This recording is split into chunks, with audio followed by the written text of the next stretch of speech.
আসসালামু আলাইকুম সম্মানিত দর্শক, স্বাগত জানাচ্ছি আমার আরো একটি নতুন ভিডিওতে। বিএনপির মহাসচিব এই আন্দোলনের বিষয়ে তাদের অবস্থান ক্লিয়ার করছে। দেখুন উনি কি বলছেন, আপনারা শুনুন। বিএনপির যুগ্ম মহাসচিবের কণ্ঠে শুনুন উনি কি বলছেন।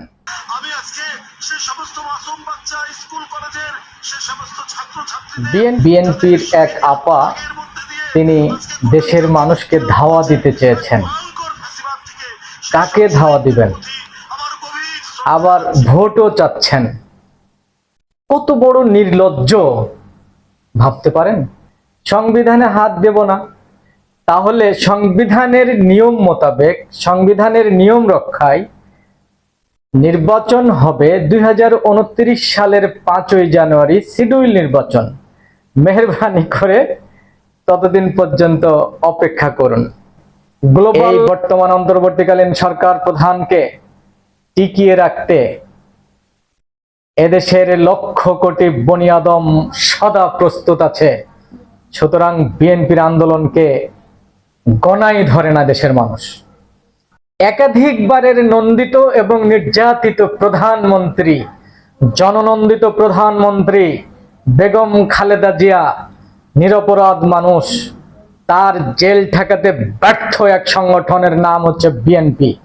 তারা নাকি আবার আন্দোলনের হুমকি দেয়। কি আশ্চর্য! তারা আন্দোলন করবে আর আমরা দেশ ছেড়ে পালিয়ে যাব, তাই না? বিএনপির উচিত ছিল যা করা, প্রথমত জুলাই বিপ্লবের বীরদের সেলিব্রেট করা, স্নেহ করা, কপালে চুমু দেওয়া এবং সমস্ত রাজনৈতিক নেতৃবৃন্দ এবং দলের সাথে ডায়ালগ করা, সংস্কার সাথে নির্বাচন নিয়ে। তাহলে ভালো হতো না? বিএনপি গত 8 মাসে এমন একটি গুরুত্বপূর্ণ লেকচার দেখলাম না, যেই লেকচারটা দিয়ে এদেশের মানুষ নিজের ভাগ্যের পরিবর্তনের জন্য কাজে লাগিয়েছে।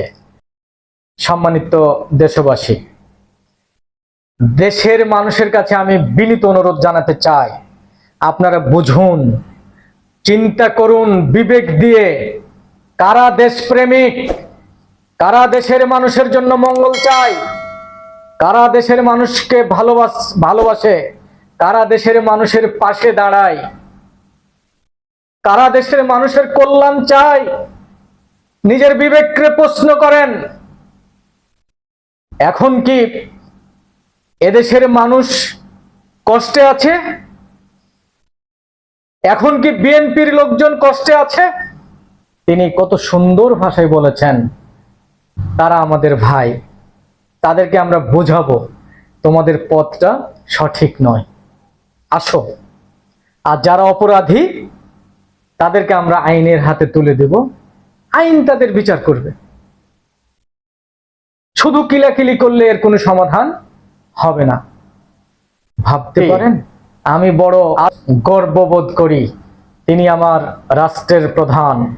আলহামদুলিল্লাহ। আপনারা কেন জুলাই বিপ্লবের বীরদেরকে বিভিন্ন প্রশ্ন বানে জর্জরিত করার চেষ্টা করেন? কেন বিতর্কিত করার চেষ্টা করেন? আপনারা তাদেরকে কেন সেলিব্রেট করছেন না?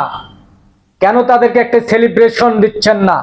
এই বিএনপিকে বোঝা উচিত, যদি তারা ভুলবশত গত ফ্যাসিবাদের চরিত্রকে কপি করতে চায়, তাহলে দেশের মানুষ তাদেরকে প্রত্যাখ্যান করছে এবং করবে। সম্মানিত দর্শক, এই ছিল আজকের সমাজ সচেতনতামূলক বক্তব্য। দেখা হবে পরবর্তীতে নতুন কোনো এক ভিডিওতে ইনশাআল্লাহ। Thank you so much. আল্লাহ হাফেজ।